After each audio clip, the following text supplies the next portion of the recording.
Hi everyone, George Stavrou here once again from the Stavrou Method. Welcome to day 20, part 1 of 21 days of the Stavrou Method video tips. If you missed videos 1 through 19, the links along with the transcripts of them are in the description box below this video. Today's topic is David Goggins Revisited.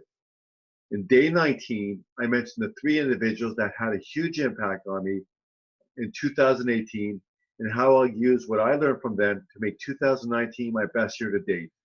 They are David Goggins, Willie Crawford, and Clarke. David Goggins Revisited. Lots of things to say about this amazing gentleman over here. One of the many concepts that I learned from him is the whole idea of the cookie in the cookie jar. So basically, it's like you've got different experiences from your past, positive and negative, and just a matter of using what's available there to influence like what you're going to do in the next moment and how you can take your life to the next level. So like I said in the previous video, he started off just very weak physically and mentally, and his whole thing is like, okay, well, what can I do right now with what I have in front of me to just be better than what I was yesterday? One of the things that really stuck out in my mind is he would want to go out for a 4-mile run. He did a quarter mile, ended up going back home because he was exhausted from it, and just basically started having a crying fit. So he could have just let that moment defeat him, but he said, okay, well, I'm too fat and heavy right now to do the 4 miles that I want to do. So what can I do in the meantime? So he figured, okay, well, running would just be too stressful on him because he was about 300 pounds at the time, standing, I think, 6'1". So he says, okay, I'm going to jump on the bike and just get my conditioning up that way. So he spent countless hours on the bike, logging in thousands of miles. And his whole mentality just said, you know what?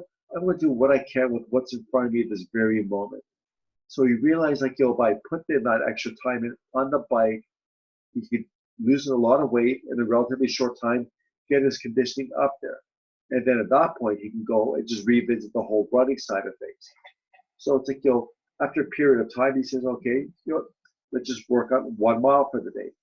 And then when he could do 1 mile, let's do 2, let's do 3. And just little steps along the way. So one of the problems that people tend to have is when they see somebody like David Goggins, they see the finished product, but they don't necessarily see all the hard work that he's put into it to get to that particular level. And he's one of those guys that he keeps failing at things regularly until he succeeds. And I think that's a key thing to keep in mind. It's you're not going to be perfect out of the first time. It might not even be a linear process. So you'll figure out you start off with ground zero. The next day you're a little bit better. Next day after that a little bit better. You may hit a plateau or you may regress for whatever reason. So just remind yourself, just be consistent with the thing. Get feedback from others, take an honest look at yourself and say, what did I do well? What didn't I do well? What can I work on the next time around? This ties into one of his world records. One of his many athletic achievements is his pull-up record. I think he finished at 4,030 pull-ups. I've got to double check the info on his website. And there's this one guy that had the previous record. And David's whole thing, he says, okay, I've got to train and do so many thousands of pull-ups to be able to do 4,000 plus pull-ups in a matter of 24 hours. So instead of looking at it as a huge daunting task, it's like, wow, that's a shitload of fucking pull-ups. What can I do consistently throughout the 24 hours to make this a lot easier? So he says, okay, how many pull-ups do I need to do in 24 hours? Break that down, how many pull-ups per hour? How many pull-ups per minute? And what he will do is just go nuts for the first 10 seconds or so of every minute, rest a little bit, and repeat every minute, for 60 minutes. He get his hour, and he says, okay, I've got my hour in there, and just keep doing that for 24 hours. So he's a big believer in just taking small tasks and just repeating them until it becomes part of you.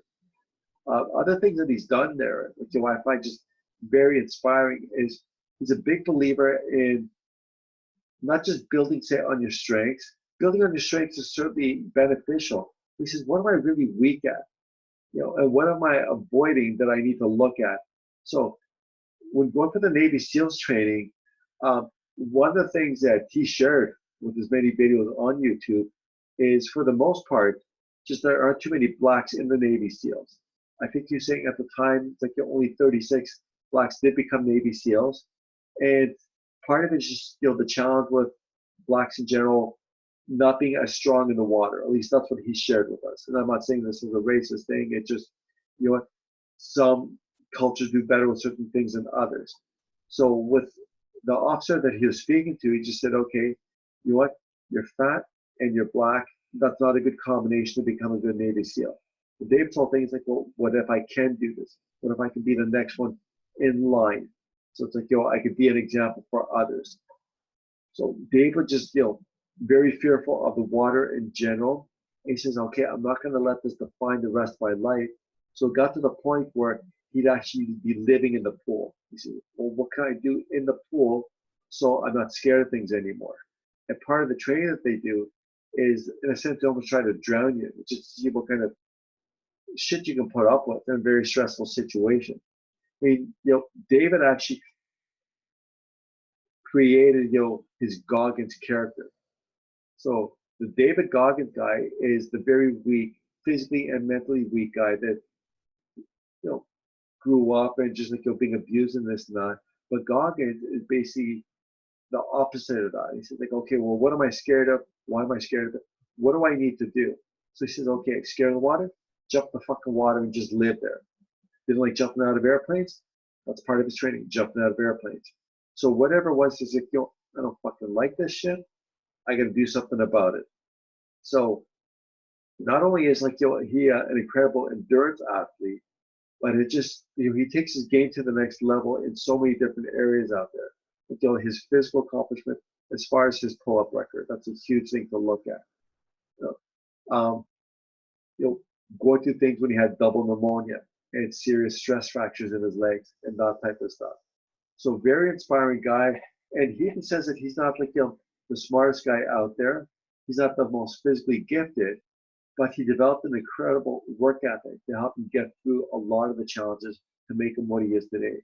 And he didn't come out of the womb like this. Some people are just born mentally and physically tough. He was the exact opposite. So he just said I've got to build this guy. And one of the cool things I really learned about his approach, he says if you believe in a higher power and you die and you're meeting God or the universe or whatever it is, think of this person that has, say, a chart of your life and think everything that you could have been. And basically just going to review that. So if you really want to meet your maker and just say, there's a lot of untapped potential here that I could have done more with my life, but I'm just too scared to take chances, or I didn't want to put the work into myself. So he's a huge believer in being disciplined. And I'm not saying to take things to his level. It's just, not everybody is built physically or mentally to do what he's done, but we all can do certain things. Just to take our natural gifts to a higher level and start living up more to our potential. And other things I like about him is just says, embrace the suck. So what is one thing that you really suck at, and what can you keep doing with it so it actually becomes a strength of yours? And that's something I'm going to be sharing in part 2 of day 20 of 21-day video tips. Just going to be doing something I haven't done in about 20 years. I'm not going to share any details right now. I'll just let you guys wait for tomorrow's video. But I'm going to go into details as far as what it is that I've done, why I chose it, and how I see it help me build strength in other areas. And that just goes back to what we were talking about at the beginning as far as cookies in the cookie jar. So it's just keep building on your strengths. What have I done in the past that I can leverage so I can revisit that person that I once was and just keep doing this repeatedly so I permanently become this person. So that's all for today's video. It's getting a little bit late here in Toronto, currently Eastern Standard Time. It's about 10:30.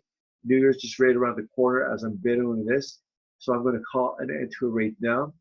So in video 20 part 2, like I said, I'm going to be going into details, something I've done in over 20 years, why I want to do it, how it's going to help me out in making 2019 an incredible year. So until next time, yours in health and wellness, George Stavrou, President of the Stavrou Method. And you can get your hands on the transcript of this video in the description box below, along with info on how to get your hands on our health and wellness package and signing up as an affiliate of ours. So if you have any questions, I can be reached at george@thestavrowmethod.com.